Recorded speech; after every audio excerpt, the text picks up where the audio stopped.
Baik, Assalamualaikum warahmatullahi wabarakatuh. Perkenalkan, nama saya Naki Miftal Huda dengan NIM 24071259909. Nah, di sini saya akan menjelaskan apa sih itu pengukuran tahanan pentanahan dan juga jenis-jenisnya.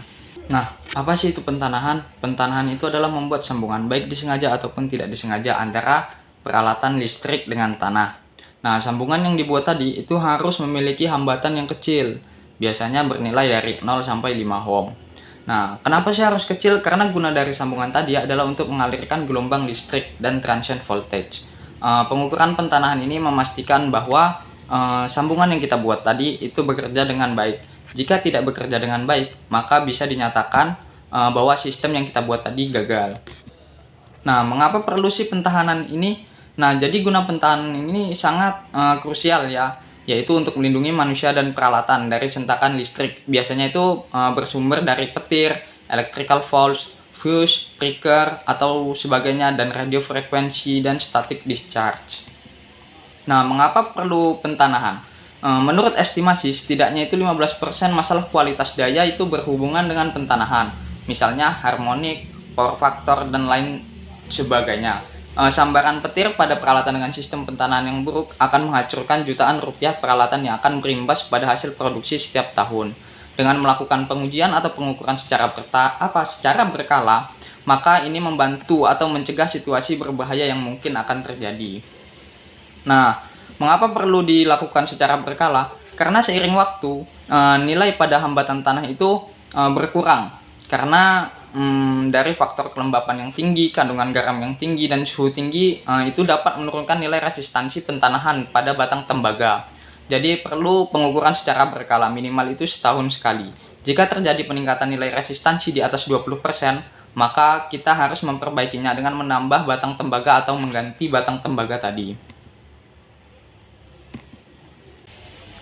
Baik, selanjutnya adalah standar nilai resistansi pentanahan. Nah, idealnya nilai resistansi pada sistem pentanahan itu adalah 0 ohm. Kenapa sih kecil? Karena pada sistem pentanahan ini menggunakan sifat dari arus, yaitu mengalir melalui hambatan yang lebih kecil.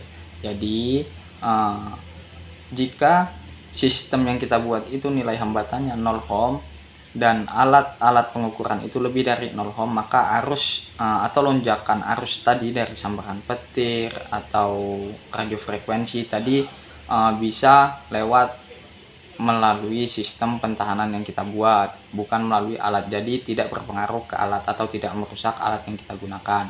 Nah, pada NFPA dan IEEE itu mempunyai standar untuk nilai resistansi pentahanan adalah 5 ohm atau kurang. Nah, PUIL juga menentukan standarnya untuk nilai resistansi pentahanan. PUIL sama seperti NFPA dan IEEE, yaitu lebih kecil dari 5 ohm.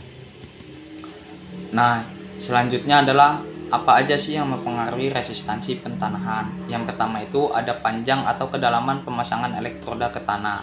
Jadi, semakin dalam kita memasangkan elektroda ke tanah, semakin kecil hambatannya. Yang kedua adalah diameter elektroda pentanahan. Yang ketiga adalah jumlah elektroda pentanahan, dan yang keempat adalah desain sistem pentanahan. Nah, di sini terdapat elektroda ya, dan bagaimana cara koneksinya ke tanah. Nah, di sini ada ground conductor. Nah, ground conductor ini adalah bagian yang tersambung ke alat pengukuran.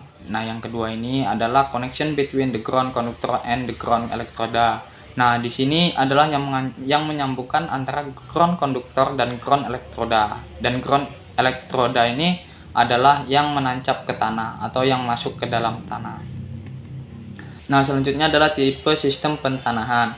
Di sini terdapat 4 tipe pentanahan. Yang pertama itu satu batang elektroda. Nah, biasanya ini digunakan pada rumah-rumah atau proteksi sederhana dari proteksi listrik atau arus bocor dan lain sebagainya.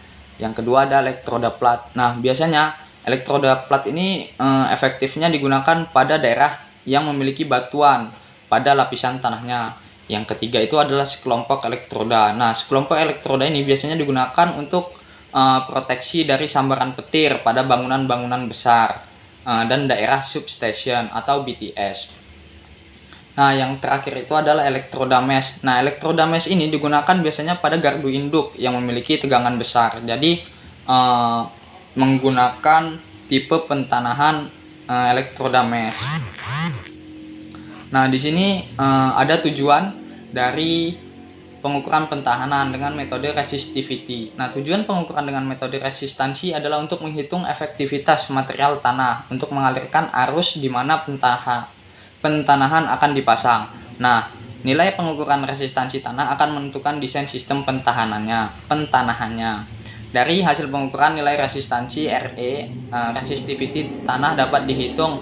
Ini rumusnya, yaitu PE sama dengan 2 dikali Pi dikali A dikali RE, yang dimana nilai PE adalah nilai resistivity tanah dengan satuan ohm meter, RE adalah nilai resistansi yang diukur dengan satuan ohm, dan A adalah jarak probnya dengan satuan meter. Nah, di sini terdapat contoh soal, yaitu Anda berencana untuk memasang elektroda pentanahan sepanjang 3 meter sebagai bagian dari sistem pentanahan. Untuk mengukur tahanan jenis tanah atau soil resistivity pada kedalaman tersebut digunakan metode 4 titik atau 4-point method dengan cara antar elektroda uji sepanjang 9 meter. Dan alat ukur menunjukkan nilai resistansi sebesar 85 ohm. Berapakah besarnya tahanan tanah di titik tersebut? Nah, di sini tinggal kita masukkan aja nilainya, yaitu 2 dikali Pi 3,14 dikali 9 meter dan dikali 85. Nah, selanjutnya kita akan membahas pengukuran pentanahan dengan metode Volt of Potential. Nah, di sini terdapat 3 kabel yang dihubungkan ke E, P, dan C. Nah, dari terminal E ini disambungkan ke alat ukur yang kita gunakan. Yang kedua adalah P atau elektroda bantu. Nah, ini ditancapkan ke tanah dengan jarak sekitar 80 kaki dari elektroda yang akan dites. Nah, yang terakhir adalah terminal C. Nah, elektroda bantu ini ditancapkan ke tanah dengan jarak beberapa meter, biasanya 50 meter dari elektroda yang akan dites. Nah, tujuan pengukuran dengan metode resistansi adalah untuk menghitung resistansi sistem pentanahan.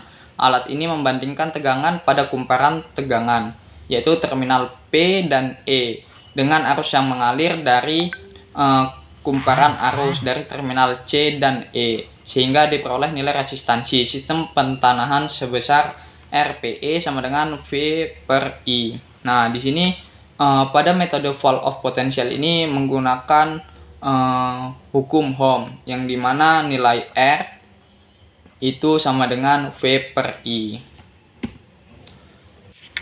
Baik, selanjutnya adalah metode stackless. Nah, jadi pada metode stackless ini kita menghilangkan penggunaan elektroda bantu tadi. Jadi elektroda bantu tadi diganti oleh 2 buah klem, yang dimana klem pertama itu menghasilkan tegangan atau membangkitkan tegangan pada konduktor pentanahan, dan klem yang kedua itu berguna untuk mengukur arus yang mengalir karena adanya tegangan tadi. Nah, di sini bisa kita lihat contoh dari penggunaan stackless metode tadi. Nah, pada klem pertama ini berfungsi untuk membangkitkan tegangan pada konduktor, dan klem yang kedua ini berguna untuk mengukur arus karena adanya tegangan yang dibangkitkan oleh klem pertama. Nah, biasanya jarak antara klem pertama dan klem kedua ini 10 cm. Nah, selanjutnya adalah pengukuran pentanahan dengan metode selective measurement. Nah, pada metode ini klem arus itu digunakan untuk mengisolasi injeksi tes arus pada elektroda. Nah, seperti pada gambar, di sini terdapat elektroda yang akan dites, dan di sini terdapat 2 elektroda bantu. Yang pertama adalah elektroda P dan elektroda C. Nah, jarak dari elektroda bantu tadi ke elektroda yang dites itu biasanya sekitar 65 kaki. Jadi, di sini terdapat tambahan untuk